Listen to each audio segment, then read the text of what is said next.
I paid for his college. I worked late nights while he studied for exams I would never take. And when he finally graduated, I thought he would propose. Instead, he sat across from me, avoided my eyes, and said, "I'm marrying someone else." The architect of his ruin. Alina dedicates her youth and resources to build a future with Raka, only for him to betray her for wealth and status. Plunged into despair, she transforms into a calculating force, meticulously orchestrating Raka's spectacular downfall to reclaim her power and identity. The foundation of dreams. The smell of stale espresso and industrial-strength bleach had become my second skin. It was a scent that defied soap clinging to my hair and settling deep into the pores of my hands. A constant reminder of the double shifts at the daily grind that constituted my life between the hours of 5 a.m. and 3 p.m.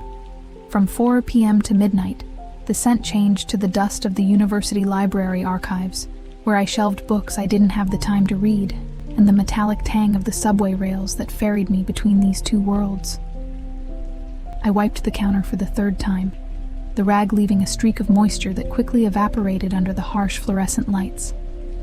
My lower back throbbed, a dull, rhythmic ache that synced perfectly with the ticking of the clock above the service door. "Alina, you're gonna rub the finish off the laminate," my manager, harsh-voiced but kind-eyed, called out from the back office. "Go home. You look like a ghost." "Just finishing up, Jerry," I called back, forcing a cheeriness into my voice that I didn't feel. Every minute counts on the time card. Every minute was $1, and every dollar was a brick in the foundation I was pouring for Raka. That was how I survived the exhaustion that threatened to swallow me whole. Visualization. I wasn't just wiping a counter, I was polishing the mahogany desk of his future corner office. I wasn't just shelving dusty periodicals, I was stacking the accolades he would receive. I stepped out into the biting chill of the November wind, clutching my coat tighter around my frame. It was a cheap wool blend, thinning at the elbows, but it would have to last another winter. I couldn't justify $70 for a new one when Raka needed access to the premium legal databases for his thesis. The subway ride was a blur of exhausted faces and the screech of metal on metal. I closed my eyes, and instantly, his face was there. Raka, sharp-jawed, with eyes that burned with a terrifying, beautiful ambition. We had met 3 years ago, two struggling students with nothing but potential. But while I had paused my degree to work, seeing the sheer scale of his brilliance, he had accelerated. He was the rocket. I was the gantry. It was a temporary arrangement, we promised each other. "Just until I graduate, Ali. Then it's your turn. Then I take care of us." When I unlocked the door to our studio apartment, a cramped fourth-floor walk-up with peeling beige paint and a radiator that clanked like a dying engine, the lights were dimmed. Raka was at the small, wobbly table we used as a desk, surrounded by towers of books and scattered papers. The glow of his laptop illuminated his face, casting long shadows that made him look severe, almost statuesque. He didn't look up when I entered. He was in the zone. I moved silently, practicing the art of invisibility I had perfected over the last 2 years. I took off my shoes, placing them gently on the mat to avoid a thud. I set my bag down. I walked to the kitchenette and began to boil water for tea, moving the kettle in slow motion to keep the whistle from shrieking. "You're late," he murmured, still typing. His voice was raspy from disuse. "Inventory ran long," I whispered, bringing a steaming mug to his side. I placed a hand on his shoulder, feeling the tension in his trapezius muscles. They were rock hard. "How is the defense coming along?" He finally stopped typing and leaned back, tilting his head to press his cheek against my hand. It was a crumb of affection, but I devoured it. "The methodology is solid," he said, sighing. "But the panel... Professor Thorne is going to be the problem. He's looking for any reason to fail me. He thinks I'm just some scholarship kid from the wrong side of the tracks reaching above his station." "You are reaching above your station," I said softly, massaging his neck. That's the point. You're going to be better than all of them. He spun the chair around, grabbing my waist and pulling me in. I need to look the part, Allie, for the graduation mixer. Thorne, the dean, the partners from the big firms. They look at the shoes, the watch. They smell poverty. My stomach tightened. I knew this look. It was the look that preceded a calculation. We bought the suit last month, Rocca. The Italian wool. It cost 2 weeks of my tips. It's the watch, he said, his eyes pleading, wide and dark. I can't wear a digital Casio while shaking hands with the partners at Sterling and Vance. There's a vintage Omega at the pawn shop on 4th. It's perfect. It says legacy, not new money. I did the mental math instantly. The rent was due in 4 days. The electricity bill was sitting on the counter, unopened, marked with red ink. My own shoes had a hole in the sole that let the rain in. How much? I asked, though I already knew the answer would hurt. 400, maybe 350 if I haggle. I pulled away gently, walking to the window to look out at the alleyway bricks. Rocca, we don't have 350. We have rent. The rent can wait a week. The landlord likes you. He won't evict us for being 7 days late, he argued, his voice rising with that desperate edge that always broke my resolve. He stood up and came up behind me, wrapping his arms around my waist, resting his chin on my shoulder. Allie, listen to me. This isn't vanity. It's camouflage. If I get the offer from Sterling and Vance, my signing bonus alone will be $20,000. $20,000. You can quit the diner the next day. You can go back to school. We can move to a place with an elevator. A doorman. He turned me around, gripping my shoulders. This is the final push. The last mile. Don't make me run it barefoot. I looked into his eyes. I saw the fear there. The fear of being inadequate, of being discovered as the poor boy he once was. I saw my own dreams reflected in his panic. If he failed, I failed. We were a single organism. Okay, I breathed out, the word feeling heavy on my tongue. Okay, get the watch. He kissed me then, hard and passionate, a celebration of victory. You're the best thing that ever happened to me, Alina. I'm going to build the world for you. I promise. I held on to him, ignoring the cold draft from the window and the gnawing hunger in my stomach because I had skipped dinner to save $5. It's an investment, I told myself. The foundation must be strong.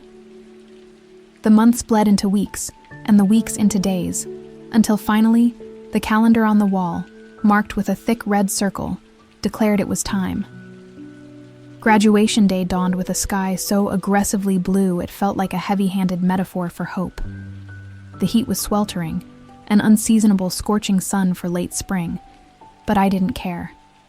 I stood in the crowd at the university stadium, surrounded by parents in linen suits and floral dresses, clutching programs that doubled as fans.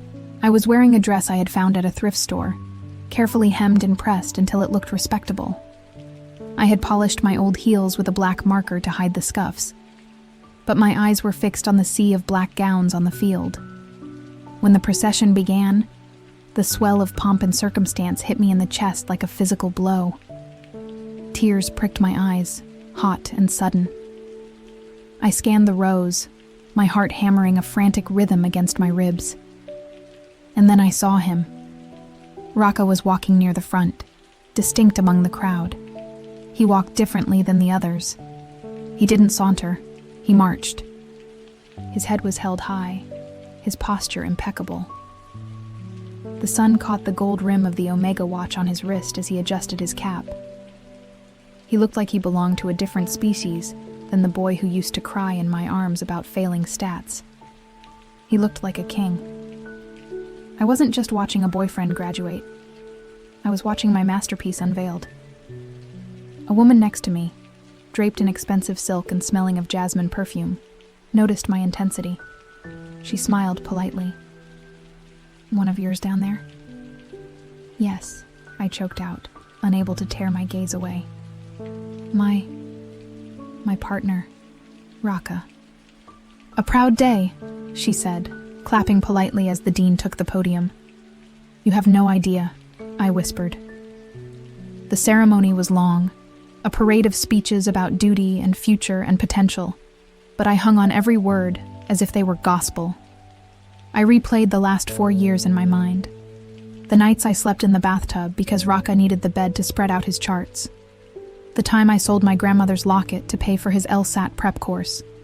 The meals of instant ramen so he could eat steak before his interviews because protein fuels the brain. It had been brutal. It had been a jagged, uphill crawl over glass. But as the names began to be called, the pain evaporated. It was all worth it. The ledger was balanced. Rakalim Sutanto. The name rang out over the loudspeakers, clear and authoritative. I screamed. I couldn't help it. I abandoned all decorum and cheered, jumping to my feet, my hands clapping until they stung. Yes! Raka! Yes! On the giant jumbotron screen, I saw him cross the stage. He shook the dean's hand with a firm, practiced grip. He took the diploma, the piece of paper that represented my blood, sweat, and lost years, and he held it up to the crowd. He smiled. A dazzling, victorious smile that I knew was meant for the cameras. But in my heart, I believed it was for me.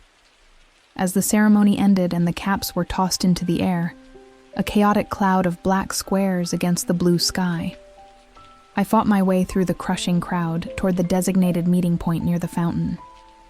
My heart was so full I thought it might burst. We were going to get dinner tonight. Real dinner, at a place with cloth napkins. He would tell me about the job offers. We would plan the wedding we had whispered about in the dark for years. I spotted him near the stone arches, surrounded by a small group of people. He still wore his gown, open now to reveal the sharp suit and the silk tie I had ironed for him that morning. He was laughing, head thrown back, looking effortless and golden. I began to run toward him, weaving through the families, my smile stretching my face so wide it hurt. Raka, I called out, waving my hand. He didn't hear me at first. He was deep in conversation with an older man, Professor Thorne, the one he had feared, and a young woman. The woman was striking, tall and blonde, wearing a white dress that looked like it cost more than my entire year's rent. She was laughing at something Raka said, her hand resting lightly, familiarly, on his forearm. Raka, I called again, breathless, finally breaking through the perimeter of the crowd. He turned. His eyes met mine. For a split second, a fraction of a moment so fast I almost missed it. His smile faltered. There was a flicker of something in his eyes. Not joy, not relief. It was annoyance. A flash of irritation, like a smudge on a pristine window. But it was gone instantly, replaced by the charming mask he wore so well. "Ali," he said, though he didn't step forward to hug me. He stayed rooted next to the blonde woman and the professor. I slowed down, confused by the lack of an embrace. But my adrenaline was still too high to process it fully. I reached him, breathless and beaming. "You did it. Oh my God, Raka, you actually did it." I reached out to grab his hands, but he was busy gesturing to the older man. "Professor Thorne," Raka said, his voice smooth as velvet. "I don't think you've met my friend, Alina. She's been a great help with the logistics of my housing these past few years." Friend? Logistics? The words hit me like ice water, freezing the smile on my face. But before I could speak, the blonde woman stepped forward, extending a manicured hand. "Hi, Alina. I'm Evelyn," she said, her voice light and airy. "Raka has told us, well, he's mentioned you work very hard. It's so nice of you to come support him." "Support him?" I repeated, the words tasting like ash. Alina," Raka cut in, his tone firm, a warning hidden beneath the pleasantry. He finally looked at me, really looked at me, and I saw him take in my thrift store dress, my scuffed shoes, my wind-blown hair. He looked at me not with love, but with a critical appraisal of an object that didn't fit the room. "Why don't you head to the apartment? I have to attend the dean's luncheon. It's for graduates and faculty only." "But," I stammered, the euphoria crashing down around me. "We were supposed to go to dinner, to celebrate. Us." "We will," he said, checking his Omega watch, the watch I bought. "Just later. I have to network, Allie. You understand. It's for the future." He flashed that smile again, but it didn't reach his eyes. "Go on home. I'll call you." He turned his back to me, seamlessly pivoting back to Evelyn and Professor Thorne. "As I was saying, sir, regarding the estate law implications." I stood there, surrounded by the roar of celebration, the laughter of families, and the popping of champagne corks. I stood there, invisible again. The sun was still shining, bright and blinding, but suddenly, I felt very, very cold. I watched the back of his gown as he walked away toward the VIP tent, Evelyn Thorne walking in step with him, their laughter floating back to me on the summer breeze. I clutched my purse strap until my knuckles turned white, forcing myself to turn around and walk toward the subway. "It's just networking," I whispered to the concrete pavement. "It's just one more sacrifice. Just one more brick." But deep down, beneath the layers of denial and love, the first crack in the foundation had just appeared. The shattered promise. The champagne in my glass had gone flat, the bubbles vanishing like the adrenaline that had carried me through the last 4 years. Across the table, the candle flickered, casting long, dancing shadows against the exposed brick of the bistro I could barely afford. This was supposed to be the victory lap. The diploma was signed, the gown was folded in the back seat of the rental car, and Raka was finally, officially, an architect. But Raka wasn't smiling. He was staring at his reflection in the darkened window, his fingers tracing the rim of his wineglass with a nervous, rhythmic squeak that grated against my nerves. The silence between us wasn't the comfortable quiet of two people who had conquered the mountain. It was heavy, pressurized, like the air before a thunderstorm. "Did you hear what I said about the lease?" I asked, keeping my voice light, trying to bridge the gap. "The landlord said if we renew by Friday, he won't hike the rent. It gives us a year to save before we look for a mortgage." Raka stopped tracing the glass. He didn't turn to face me. "Alina, don't sign the lease." I paused, fork hovering over my pasta. A cold prickle of confusion started at the base of my neck. "What do you mean? We have to live somewhere. Unless... Did you get the offer from the firm in Chicago?" "Raka, if we're moving, you have to tell me." Finally, he turned. The look in his eyes wasn't malice. It was something far worse. It was a terrifying, sterilized detachment.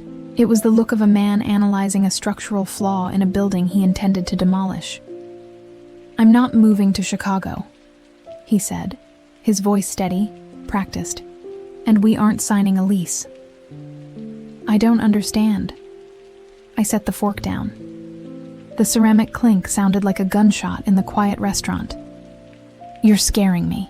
What is this?" He took a breath, exhaling slowly through his nose. He reached into his jacket pocket, the charcoal blazer I had bought him for interviews, skipping meals for a month to pay for it, and placed his hand flat on the table. He didn't reach for my hand.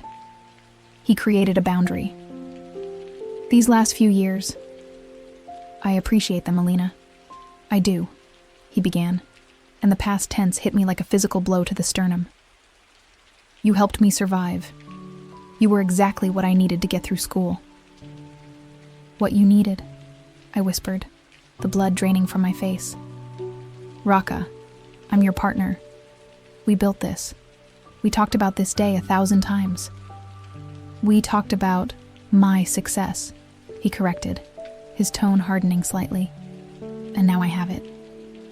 But looking at the reality of the industry, the circles I need to move in, I have to be pragmatic. Pragmatic? My voice cracked. I gripped the edge of the table, my knuckles turning white. I worked double shifts at the diner while you studied. I cleaned office buildings at night so you could sleep. I paid for your tuition, your books, your food. I gave you everything. And I will pay you back, he said quickly, as if this were a transaction, a loan to be settled. Once I'm established, I'll write you a check. Every cent. I kept a ledger. I don't want a check, I hissed, ignoring the heads turning at the nearby tables. I want the life we promised each other. You looked me in the eye this morning and told me you loved me. Raka flinched, just barely, but his resolve didn't crack. He leaned in, lowering his voice, and for the first time, I saw the arrogance that had been growing under the surface, fed by my constant validation. Alina, look at you, he said, gesturing vaguely at my worn dress, my hands rough from years of manual labor. You're a survivor. You're gritty. That was fine for the struggle. But where I'm going, the galas, the boardrooms, the partnerships, you don't fit. You don't speak the language. You'd be miserable, and you'd hold me back. It's not cruel. It's just logic. The air left the room. My vision tunneled. It wasn't that he was leaving me. It was that he had harvested me. He had consumed my youth, my energy, and my finances. And now that the husk was dry, he was discarding it. You're a monster, I breathed, the realization settling in my gut like lead. I'm ambitious, he countered, signaling for the waiter. I'll get the check. It's the least I can do. Don't you dare. I stood up, my legs shaking so violently I had to grab the chair for support. Don't you dare pay for this with the money I put in your account last week. I walked out. I left him sitting there, looking relieved, while I walked out into the humid city night. I walked for hours, the heels of my cheap shoes blistering my feet, unable to cry, unable to think, just vibrating with the shock of a sudden, violent amputation. The weeks that followed were a blur of gray static. I existed in the apartment we had shared, surrounded by the ghosts of a future that had died in a bistro booth. Raka had moved his things out while I was at work. Efficient, cowardly, leaving only dust outlines where his drafting table and books had been. I slept in bursts of 20 minutes, waking up in a cold sweat, reaching for a body that wasn't there. The silence of the apartment was deafening. I stopped eating. Food tasted like ash. I went to my jobs, the diner, the cleaning gig, but I moved like an automaton. I dropped plates. I forgot orders. My boss, usually patient, started giving me pitying looks that soon turned into irritation. I kept waiting for him to call. I kept checking my phone, convinced this was a psychotic break, a mistake, a panic attack he would wake up from. Then came the notification. It was a Tuesday. A rainy, miserable Tuesday, where the sky looked like a bruised plum. I was lying on the couch, wrapped in a blanket that smelled like stale laundry, scrolling mindlessly through social media to numb the noise in my head. A photo popped up on the Suggested For You feed. It was from a society page. The City Chronicle. A merger of hearts and empires, real estate tycoon, S-daughter Evelyn Thorne announces engagement to rising architect Raka S. The phone slipped from my fingers and hit the floor with a thud. For a long time, I just stared at the ceiling, my heart hammering a frantic rhythm against my ribs. Slowly, painfully, I reached down and picked it up. I had to look. I had to see the knife to know it was real. There he was. Raka. But not the Raka in fraying hoodies I knew. He was wearing a tuxedo, holding a champagne flute, standing on a marble balcony I didn't recognize. And clinging to his arm was a woman who looked like she was made of porcelain and spun gold. Evelyn Thorne. I knew the name. Everyone in the city knew the name. Her father owned half the skyline. Evelyn was beautiful in a way that required effortless maintenance, Perfect skin, expensive hair, a smile that said she had never once worried about making rent. She was looking at Raka with adoration, but it was Raka's face that shattered me. He looked calm. He looked like he belonged there, amidst the silk and the old money. I zoomed in on her hand. The ring. It was a vintage sapphire surrounded by diamonds. It was heavy, tasteful, and undoubtedly cost more than I had earned in my entire life. The timeline didn't make sense. We had broken up 3 weeks ago. You don't get engaged to the daughter of a billionaire in 3 weeks. The realization made me vomit. I scrambled to the bathroom, heaving until there was nothing left but bile. He hadn't just outgrown me. He had been auditioning for this new life while I was ironing his shirts. He had been securing his safety net, lining up the Thorne dynasty, making sure the branch was sturdy before he let go of me. I was the ladder. And now that he was on the roof, he had kicked the ladder away. The slide to the bottom was rapid and humiliating. The depression wasn't a sadness. It was a physical weight. A gravity that pinned me to the mattress. I missed shifts. Once, twice, then 3 times. When the diner fired me, I didn't even argue. I just handed over my apron and walked out into the rain without an umbrella. My savings were gone. I had drained my account to pay for Rakay's final semester fees and the deposit for his graduation suit. I had $60 to my name. The eviction notice came taped to the door in bright orange paper.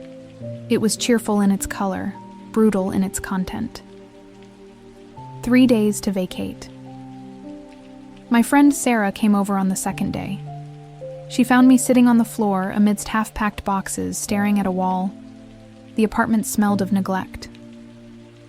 "Alina, you have to get up," Sarah said, her voice sharp with a mix of concern and frustration. She opened the curtains, and the sunlight hurt my eyes. "It's been a month. He's a jerk. We get it. But you can't lose your life over a guy." "He's not just a guy," I croaked. My voice sounded foreign, rusty from disuse. "He was my investment. He was my life." "That's the problem," Sarah sighed, starting to shove my clothes into a trash bag. "You made him your whole world. You need to move on. Find a new guy. Get a new job. Just snap out of it." "Snap out of it?" I laughed, a dry, jagged sound. "He took everything, Sarah. He didn't just break my heart. He spent my future. I have nothing. Do you understand? I am 30 years old, and I have nothing to show for the last decade but a broken lease and a worn-out body." "You have your health," Sarah offered weakly. "Do I?" I held up my hands, trembling with exhaustion and malnutrition. "He's in Paris right now. I saw the post. He's in Paris with Evelyn, looking at cathedrals. I paid for his passport. I paid for the application fee." "Stop looking at his phone." Sarah snatched my device away. "Alina, you're scaring me. You're obsessed." "I'm not obsessed," I whispered, pulling my knees to my chest. "I'm grieving. I'm mourning myself." Sarah didn't understand. She couldn't. She saw a bad breakup. She didn't see the systemic dismantling of a human soul. She stayed for an hour, helped me move a few boxes to the curb, and then left with a vague promise to call. I knew she wouldn't. I was too heavy for her now. I was a black hole, and people instinctively pull away from things that might swallow them. That night, the landlord changed the locks. I sat on the stoop of the building, the cold concrete seeping through my jeans. It was raining again, a fine, misty drizzle that soaked everything without washing anything clean. My possessions were reduced to 2 suitcases and a box of books. I watched the window of our old apartment. The light was off. It was just a dark square in a city of millions. A luxury sedan drove past, splashing dirty puddle water onto my shoes. I didn't flinch. I felt hollowed out, scraped clean like the inside of a pumpkin. The despair was absolute, There was no anger yet, only a profound, paralyzing emptiness. I was a discard pile. Rocca had won. He had the money, the girl, the status, and the career. I had the rain and the sidewalk. I pulled my coat tighter, shivering as the temperature dropped. I had nowhere to go. No family to call. No money for a hostel. The city, which I had navigated with such purpose for years, suddenly felt like a labyrinth of glass and steel designed to crush people like me. I closed my eyes, listening to the cacophony of traffic, the sirens wailing in the distance. This was rock bottom. The concrete was hard, the air was cold, and for the first time in my life, I didn't have a plan. The promise was shattered, and I lay among the shards, bleeding out. From ashes to resolve.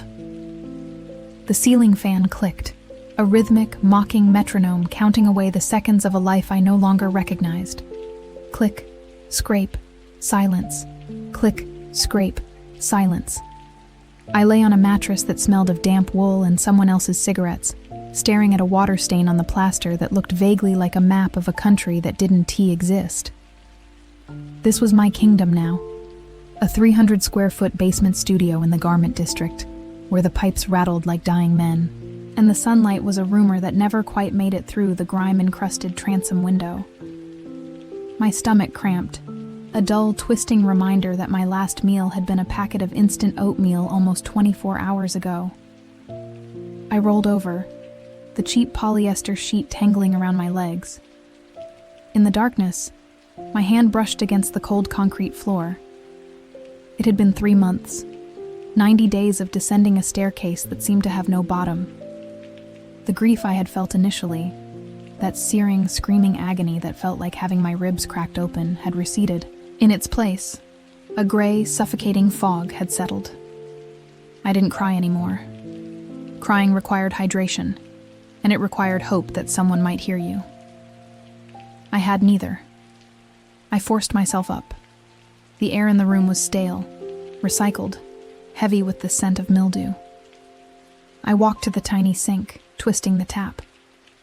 The water spat out, brown then clear. I splashed it on my face, looking into the mirror that hung crookedly on a rusted nail. The woman staring back was a stranger. My cheekbones, once defined by youth and health, were now sharp blades threatening to cut through translucent skin. My eyes, usually bright with ambition, were dull voids, rimmed with purple bruises of exhaustion. I looked like a ghost haunting her own life. "You look like hell, Alina," I whispered. My voice sounded rusty, unused. I needed to go out. The isolation was beginning to warp the walls. I grabbed my coat, the last remnant of my old life, a structured wool trench that now hung loosely on my frame, and stepped out into the biting wind of early November. The city moved around me with indifferent aggression. Taxis honked, commuters shoved, and the neon signs flickered with manic cheer. I walked aimlessly, a piece of driftwood in a concrete river, until the cold drove me into a 24-hour drugstore, just to steal a moment of warmth. I wandered the aisles, my fingers trailing over products I couldn't afford. Expensive shampoos, vitamins, glossy magazines. I stopped at the newsstand. I didn't want to look, but my eyes were drawn to it with the magnetic pull of a car crash. There, on the cover of City and Society, they stood, Rocca and her. It wasn't a candid shot. It was a posed engagement announcement, stylized and lit to perfection. Rocca was wearing a tuxedo, his smile dazzling, confident, the smile of a man who had conquered the world. And draped over his arm, looking up at him with adoring, heavy-lidded eyes, was Evelyn Thorne. She was encased in white silk, her blonde hair a halo of angelic privilege. The merger of the year, the headline screamed in gold foil. Real estate heiress to wed rising tech star. I reached out, my hand trembling, and picked up the magazine. The glossy paper felt cool and slippery. I flipped to the feature article. "We met at a gala," Rocca was quoted as saying. It was instantaneous. A meeting of minds. A lie.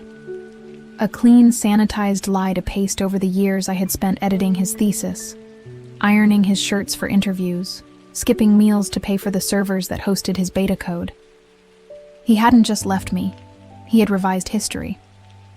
In his new narrative, I never existed. I was a draft he had deleted. I stared at the photo. I looked for guilt in his eyes. I looked for a shadow of regret. There was nothing. Only the gluttonous satisfaction of a man who had traded a human soul for a seat at the high table. Something inside me snapped. It wasn't the loud crack of a breaking heart. It was the quiet, metallic click of a lock engaging. The fog in my brain evaporated, burned away by a sudden white-hot surge of temperature. My vision sharpened. The noises of the drugstore, the hum of the refrigerator, the chatter of the cashier, faded into a distant buzz. All I could hear was the rushing of my own blood. I didn't put the magazine back. I bought it with the last few dollars in my pocket, sacrificing dinner for fuel of a different kind. I walked back to my basement apartment, but my stride was different. I wasn't drifting anymore. I was marching. Back in the dim room, I taped the picture of Rocca and Evelyn to the wall, right over the water stain. I sat on the mattress, legs crossed, and stared at them. "You think you've won," I said to the paper, my voice steady and cold. "You think because you have the money and the name, you are untouchable. You think I am just collateral damage." I stood up and began to pace the small room. 4 steps turn, 4 steps turn. "I am not a victim," I said, the words tasting like iron. "I am a variable you failed to account for." The transformation began the next morning. I had no money for university courses, no network for mentorship.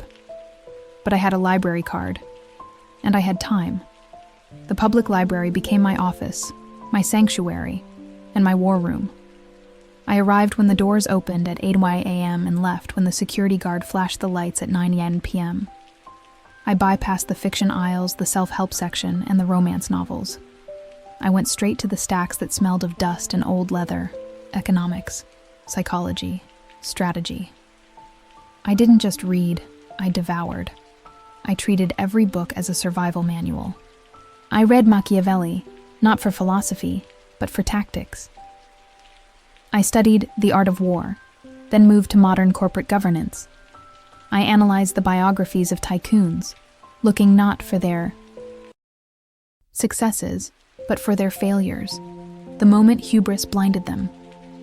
I filled cheap, spiral-bound notebooks with handwriting that became smaller, sharper, and more precise. I diagrammed the Thorne family tree. I researched their holdings, their subsidiaries, their charitable foundations. I learned the language of their world, the jargon of hedge funds, the etiquette of galas, the subtle signals of old money versus new. But knowledge wasn't enough. I needed a vessel to carry it. The old Alina, earnest, emotional, open, had to die. She was too soft for the war I was planning. I began to construct a new skin. In the privacy of my basement, I practiced silence. I practiced holding my face in a mask of pleasant, impenetrable neutrality. I stood in front of the cracked mirror for hours, rehearsing micro-expressions. A tilt of the head to feign interest. A slight lowering of the eyelids to suggest skepticism. A smile that didn't reach the eyes but charmed nonetheless. I needed to test this new persona. I needed a way into the periphery of their world. A vantage point where I could observe without being seen. 3 weeks into my self-imposed boot camp, I found a listing. Administrative assistant for high-end art consultancy. Discretion required. I spent 3 hours ironing my only good suit. I polished my scuffed heels with a black marker. I pulled my hair back into a severe, sleek chignon that pulled the skin of my face tight, giving me a severe, aristocratic look. The consultancy was located in a limestone townhouse on the Upper East Side. The air inside smelled of expensive candles and intimidation. The interviewer was a woman named Mrs. Vane. She was in her 60s, wearing Chanel tweed and a look of permanent dissatisfaction. She sat behind a glass desk that looked like a sheet of ice, scanning my resume with a manicured claw. "You have a gap," Mrs. Vane said, not looking up. "6 months since graduation. And your address. It's not in a residential zone." The old Alina would have stammered. She would have explained the breakup, the depression, the struggle. She would have begged for a chance. The new Alina sat perfectly still, hands folded loosely in her lap, spine not touching the back of the chair.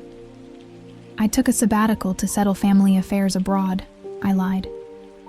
The lie came out smooth, viscous like honey.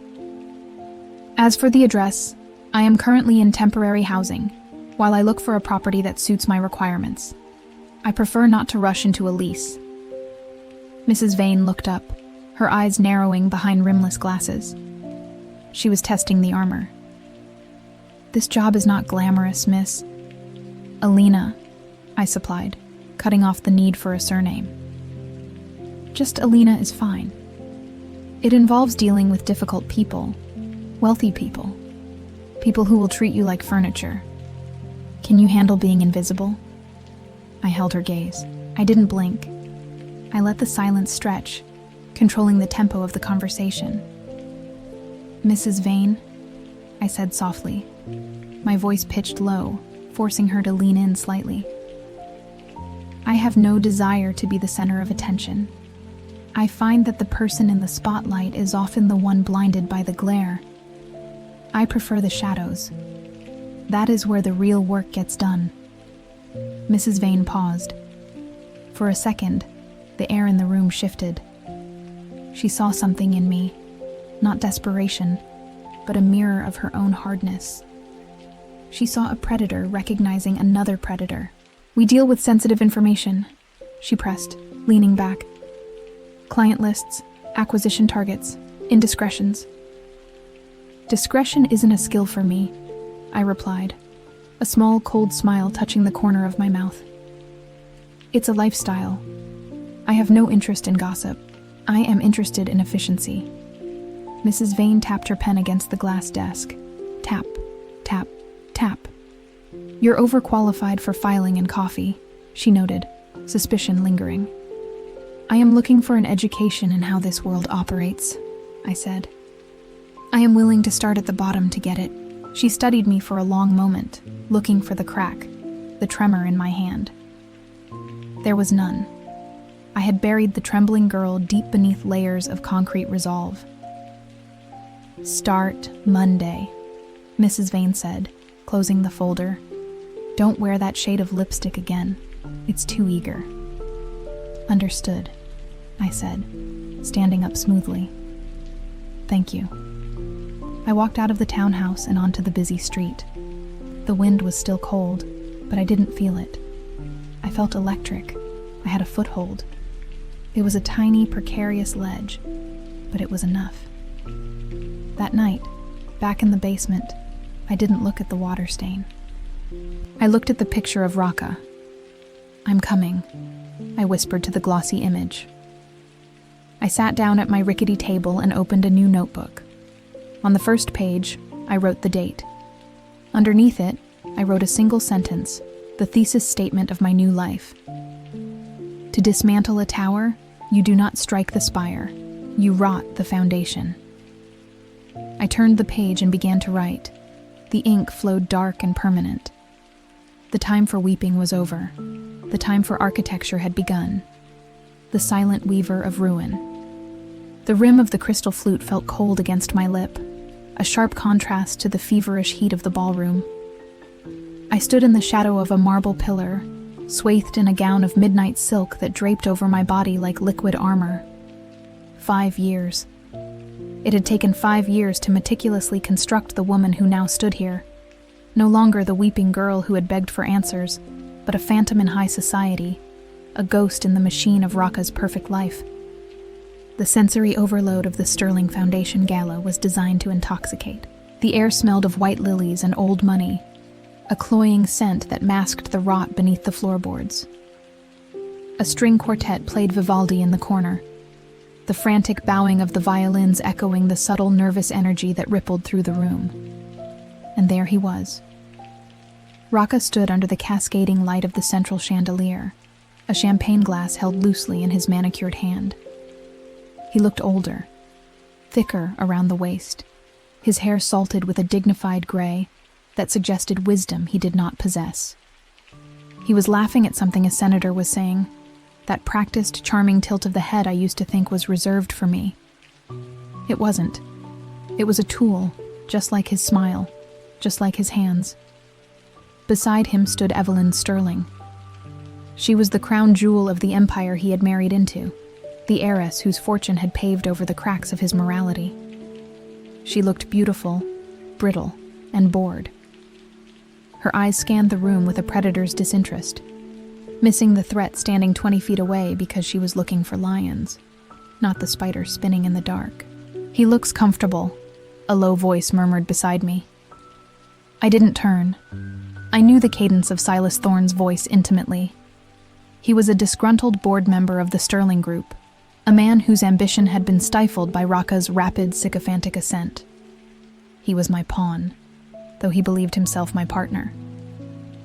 "Comfort breeds complacency, Silas," I replied, my voice a smooth, low contralto that I had practiced until the tremor of my youth was entirely eradicated. "And complacency is the mother of error." Silas stepped into my peripheral vision, swirling his scotch. "The quarterly reports for the merger are due tomorrow. Rocca has been strutting around the office like he's already CEO. If this information isn't watertight, Alina, he will survive it. He always does." I turned then, fixing Silas with a gaze that allowed no room for negotiation. Rocca is a gambler who believes he is a mathematician. He didn't just fudge the numbers on the logistics acquisition, Silas. He invented them.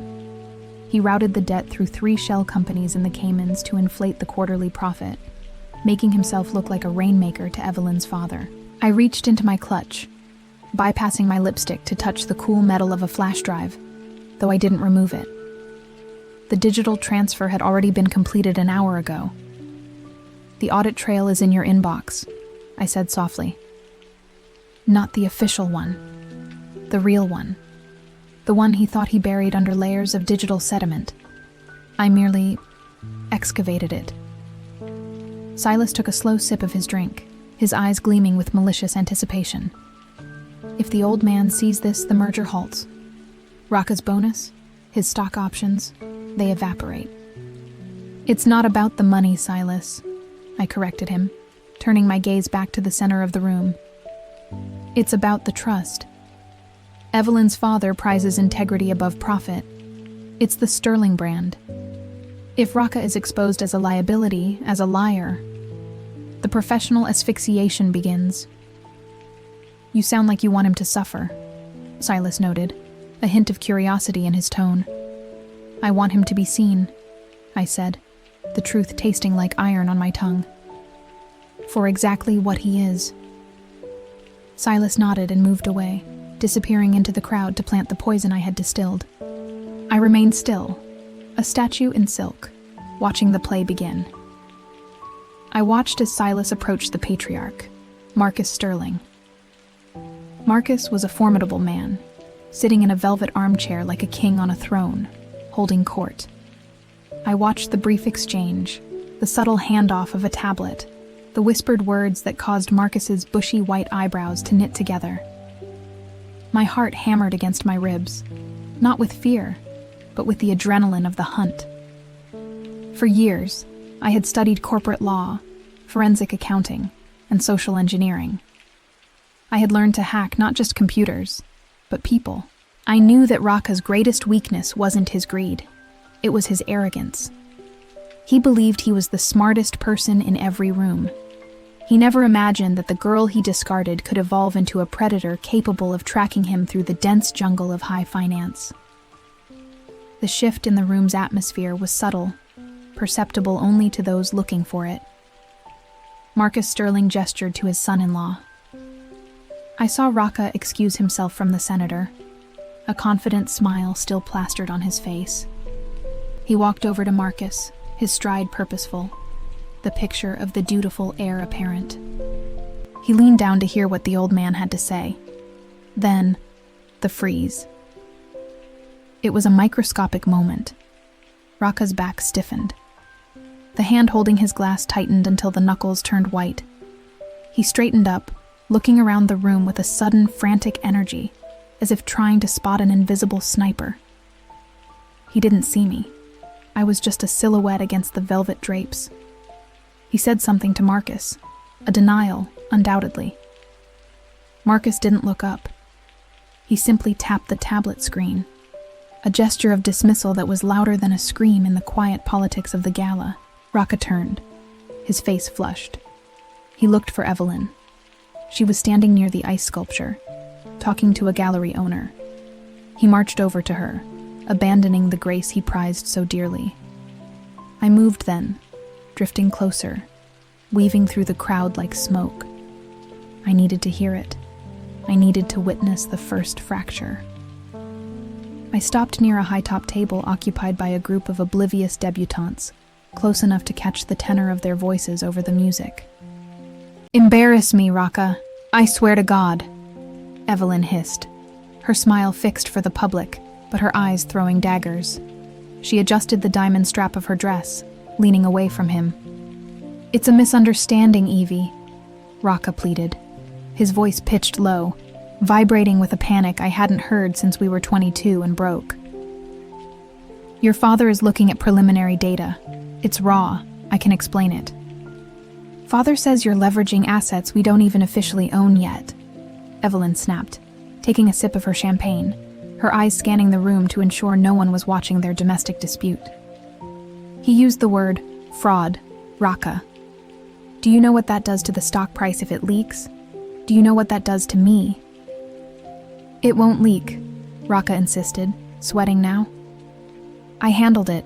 It's just strategy, aggressive strategy." "It's reckless," she whispered harshly. "You promised me this merger was clean. You told me you were the one stabilizing the portfolio. If you've dragged my family name into one of your get-rich-quick schemes..." "I did this for us." He lied. I knew that lie. I had worn it like a wedding ring once. To secure our standing. Evelyn laughed, a cold, brittle sound. "You did it for your ego. Don't pretend you do anything for anyone else. Fix it, Raka. Or don't come home tonight. I won't have the press camping on my lawn because you can't do simple arithmetic." She turned on her heel and walked away, leaving him stranded in the middle of the ballroom floor. For a moment, Raka stood alone. The crowd flowed around him like a river around a stone, indifferent to his sudden isolation. He looked small. The grandeur of the tuxedo, the expensive watch, the posture, it all flickered, revealing the insecure grifter beneath. I took a sip of my champagne. It finally tasted sweet. This was the incision. The infection would come later. By tomorrow morning, the rumors I had planted with 3 different financial bloggers would go live, speculating on the stability of the Sterling merger. By noon, the board would demand an internal inquiry. Raka would spend the next month fighting for his professional life, bleeding out his personal savings to cover tracks that I had already illuminated for the authorities. He turned, his eyes wild, scanning the room again. He felt it now, the presence of an enemy. He knew this wasn't bad luck. The timing was too precise, the data too specific. His gaze swept over the crowd and landed for a fraction of a second on me. I didn't look away. I didn't smile. I simply raised my glass in a silent toast, my face a mask of polite indifference. He frowned, squinting. He didn't recognize me. Why would he? Alina, the girl in the thrift store sweater who cooked him rice and listened to his dreams, was dead. The woman standing before him was a stranger in Valentino, her hair sheer and sharp, her eyes cold obsidian. He looked away, dismissing me as just another guest, and pulled out his phone, retreating toward the exit to make the frantic calls that would not save him. I let out a breath I felt I had been holding for 3 years. My hands were steady, The rage that used to consume me, that used to make me scream into my pillow until my throat bled, had crystallized into something functional. It was a cold engine now, humming quietly in my chest. "Rough night for the golden boy," a voice said. I turned to see Silas returning, a smirk playing on his lips. "The night is young," I replied, placing my empty glass on a passing tray. "He still thinks he can fix it." "Can he?" "No," I said, smoothing the silk of my dress.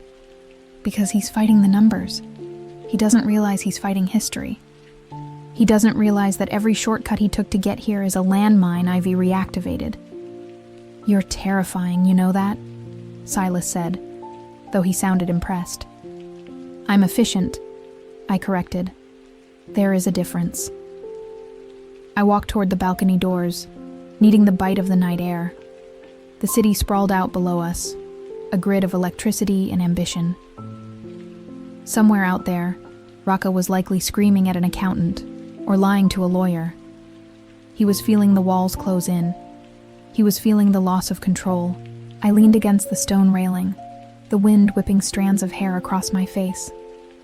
I remembered the day he left, the rain, the empty apartment, the note on the table that said, "I need more than this." He had wanted a kingdom, so I had helped him build one, stone by stone, in my absence, just so I could be the one to pull the keystone out. Tonight was the first tremor.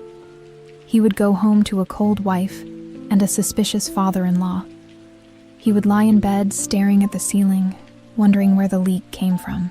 He would start to doubt his allies. He would become paranoid, erratic. He would make mistakes, and I would be there for every single one of them, the silent weaver in the dark, pulling the thread until he was naked, shivering, and alone, just as I had been. I looked back through the glass doors at the party. The music played on, oblivious and gay. I checked my watch. The first article from the financial blog, The Ledger, was scheduled to drop in 2 minutes. Title: Sterling Silver or Fool's Gold? The Hidden Debt of the Vanguard Merger. I waited. 1 minute, 2 minutes. Inside the ballroom, a few phones lit up. Then a few more. A ripple of whispers moved through the crowd like a wind through wheat. Heads turned. People checked their screens. The senator who had been laughing with Raka earlier frowned at his phone, then whispered to his wife. It had begun. I turned my back on the party and looked out at the city lights, a rare, genuine smile touching my lips. "Checkmate in 5 moves, Raka," I whispered to the wind. "Run while you can." He architects victory. The air in the grand ballroom of the St. Regis smelled of lilies and impending ruin, though for the moment, the guests only tasted the vintage brut champagne. I stood near a pillar of veined marble, my fingers lightly tracing the cold stone, watching the culmination of 3 years of silent warfare. From this vantage point, the crowd looked like a shifting sea of black tie and designer silk, surging toward the stage where Raka stood. He looked magnificent, in the way a statue does before it is toppled. The bespoke suit, Savile Row, midnight blue, fit him with an elegance I had once helped him cultivate. He was laughing, tilting his head back to acknowledge a joke made by one of the venture capitalists I had anonymously tipped off 3 weeks ago. Tonight was the launch of the Vertex Initiative, the public offering that was supposed to cement his ascent into the stratosphere of the elite. "He looks happy," a voice murmured beside me. It was a waiter offering a fresh glass. "He believes he has won," I replied softly, taking the flute not to drink, but to hold something cold against the feverish heat of my own anticipation. The lights dimmed. A hush fell over the room, heavy with expectation. The massive LED screen behind the stage flickered to life, displaying the soaring projections of Raka's empire. He stepped to the microphone, his smile practiced, the same smile that had once convinced me to liquidate my savings for his startup capital. "Ladies and gentlemen," his voice boomed, rich and confident. "Tonight marks the beginning of a new era, Vertex is not just a company, it is a promise kept. The vibration of my phone against my thigh was the only signal I needed. It was 8:03 p.m. The embargo had just lifted. I watched the room ripple. It started in the back, near the exits where the press had gathered. Phones lit up, casting ghostly blue pallors on faces that twisted from boredom to shock. Then, the murmurs began. A low, insectile buzzing that grew louder, drowning out Raka's speech about integrity and vision. Raka faltered. He saw the shift in the room's energy. He looked toward Evelyn, his wife, who sat in the front row. She wasn't looking at him. She was looking at her tablet, her face draining of color. "We believe," Raka stammered, his hand tightening on the lectern, "that the future belonged to those who—" "Is it true?" someone shouted from the press pool. The decorum of the gala shattered instantly. "Mr. Santoso, can you comment on the SEC investigation regarding the offshore shell companies in the Caymans?" Raka froze. I don't know what you're referring to." "The leaked documents, sir," another reporter yelled, waving a phone. "They show a direct diversion of investor funds into personal accounts under your name. The board has just issued a statement suspending trading." The screen behind him, intended to show a rising stock graph, suddenly went black. Someone in the control booth, another unseen thread in my web, had pulled the plug. The darkness that swallowed the stage was absolute. I took a slow sip of champagne. It tasted like iron. The chaotic unraveling that followed was brutal and swift. I watched as the investors, men who valued their reputations above their children, physically recoiled from the stage. Security moved in, not to protect Raka, but to clear a path for the board members to exit without being photographed near him. But the true death blow wasn't financial, it was social. I watched Evelyn stand up. She was a woman composed of steel and old money, and she knew exactly when an asset had become a liability. Raka scrambled down the stairs, ignoring the shouting reporters, reaching for her arm. I moved closer, weaving through the stunned crowd, needing to hear the frequency of his breaking heart. "Evelyn," Raka pleaded, his voice cracking. He looked frantic, sweat already beading on his forehead, ruining the makeup he wore for the cameras. "This is a mistake. It's a setup. You have to call your father." Evelyn recoiled from his touch as if he were infectious. She didn't shout. People like her didn't make scenes. They ended them. "My father," she said, her voice like cracking ice, loud enough only for the immediate circle to hear, "has already released a statement disavowing any knowledge of your embezzlement. The lawyers are drafting the divorce papers as we speak, Raka." "Divorce? Evelyn, listen to me. Do not say my name," she hissed, her eyes void of any affection she might have once held. "You have humiliated my family. You used our name to wash your dirty money. You are finished." She turned on her heel, her security detail forming a phalanx around her, leaving Raka standing alone in the center of the ballroom floor. The flashes of the cameras were relentless, capturing every second of his disintegration. He looked small. He looked like the boy I had met in the coffee shop 5 years ago, before I polished him, before I built him, before he threw me away. He retreated. He had no choice. He pushed through the kitchen doors, seeking the only exit that wasn't blocked by the media. I followed. The service corridor was stark white, smelling of bleach and old grease, a sharp contrast to the perfumed ballroom. Raka was slumped against a stack of crates near the loading dock, his tie undone, his head in his hands. He was gasping for air, the panic attack setting in. I let the heavy door click shut behind me. The sound echoed in the concrete hallway. Raka's head snapped up. His eyes were red, wild. When he saw me, confusion momentarily overrode his panic. "Alina?" he breathed. What are you doing here?" I walked toward him, the heels of my shoes clicking a steady predatory rhythm on the concrete floor. I stopped 3 feet away, close enough to smell the fear on him, far enough to remain untouched. "I came to watch the show," I said. My voice was calm, conversational. He let out a jagged, hysterical laugh. "Show? My life is over, Alina. Someone set me up. They forged documents. Evelyn left me.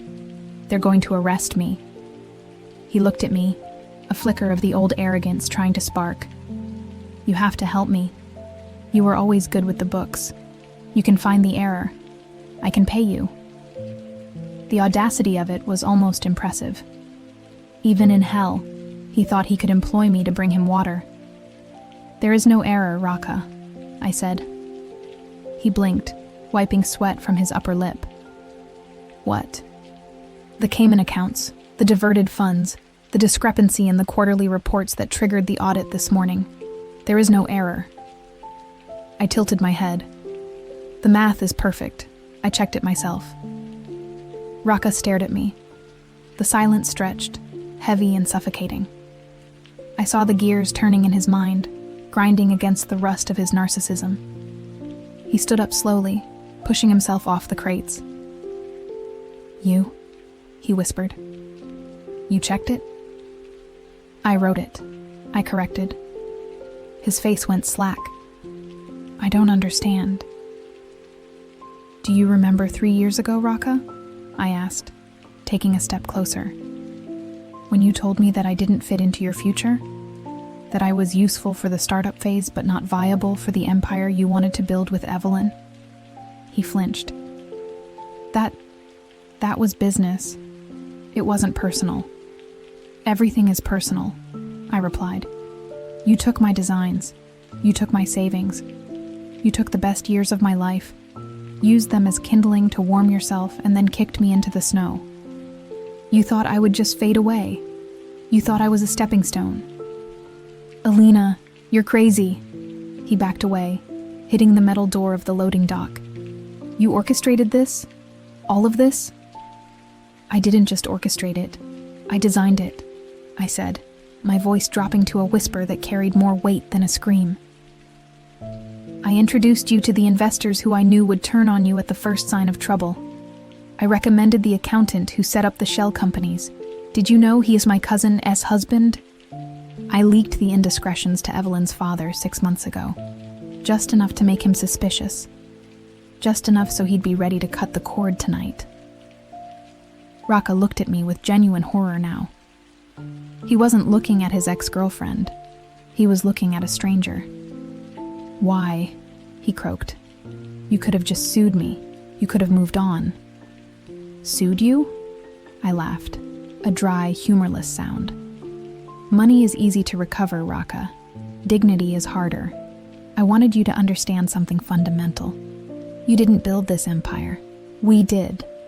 And when you removed the architect, the structure was bound to collapse." I reached into my clutch and pulled out a single folded piece of paper. It was the original contract he had made me sign, the one that bought me out for pennies on the dollar, ensuring I had no claim to the company I helped create. I held it up. "You destroyed me for status. So I used your status to destroy you. It's poetic, really. The higher you climbed, the further you had to fall. I'll tell them," he stammered, his hands shaking. "I'll tell the police it was you." "With what proof?" I asked gently. "My fingerprints are nowhere. I am a ghost in your machine. The accounts are in your name. The emails came from your server. The signatures are yours. I just guided your hand." Outside, the sirens began to wail. Not ambulances. Police. Raka's knees gave out. He slid down the metal door, collapsing into a heap of expensive fabric and broken ambition. He looked up at me, tears finally spilling over, stripping away the last of his carefully constructed mask. "Alina," he sobbed. "Please." It was the word I had waited years to hear, and now that it hung in the air between us, I found it meant absolutely nothing. It didn't fix the past. It didn't heal the scar on my heart. But it did settle the score. "Goodbye, Raka," I said. I turned my back on him. I didn't run. I walked. I walked through the kitchen, past the shouting chefs who hadn't noticed the world ending, and out the side exit into the cool night air. The city lights of Jakarta shimmered in the distance, a sprawling grid of golden electricity. It was raining lightly, a mist that felt like a benediction against my skin. Behind me, the chaos of the St. Regis continued, the flashing lights, the shouting reporters, the ruin of a man who thought he was a god. I hailed a taxi. As I slid into the back seat, the driver caught my eye in the rearview mirror. "Good night, miss?" he asked. "Heading home?" I looked out the window at the skyline, feeling a profound, quiet emptiness where the anger used to be. The victory was absolute, but it was cold. Yet, as I looked at my reflection in the glass, I didn't see a victim anymore. I saw a woman who could build empires, and a woman who could level them. "No," I said, a small, genuine smile touching my lips for the first time in years. "Not home. Take me to the airport. I have a flight to catch." I had reclaimed my identity. Now, I had a future to build, one that belonged only to me.